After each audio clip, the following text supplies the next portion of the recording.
Samurai F2 Flat White, limis ng puti na naka-matte finish. Paano gawin? Tapusin mo ang video tutorial na ito mga Samurayan.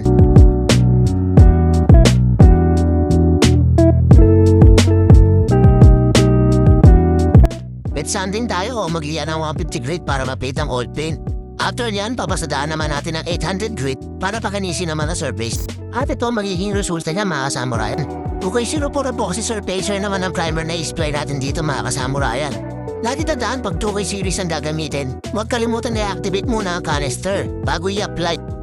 Liliyain naman natin ito pag tiyunan ng primer gamit ang 800 grit dahil pakikinisin natin ulit ang surface. After patiyuin ng primer, apply na tayo ng F2 Flat White. Bali 2 o hanggang 3 coating pala tayo dito. Sa first 2 coating, misting lang o manipis na ang pag-apply. Sa third or final coat naman, doon natin kakapalan o dahan-dahanin ang pag-spray para puting-puti ang magiging outcome.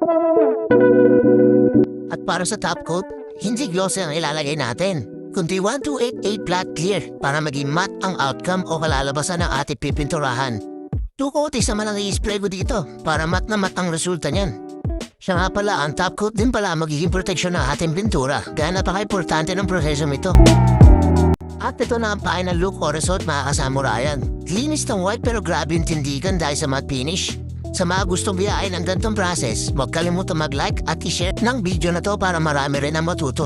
Salamat mga Samurayan! Mga Samurayan, kamusta? Baka hindi ka pa nakapalo sa aming mga social media accounts na nandirito.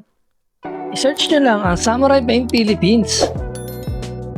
Para updated kayo sa aming mga i-upload na video tutorials at mga schedule ng roadshow kung saan nagkakanta kami ng pre-DIY training. Kaya follow na mga Samurayan! Follow us for more tutorial videos. Samurai Paint, Swabe yung buga, hinahanap mo na kulay makukuha talaga. Samurai Paint.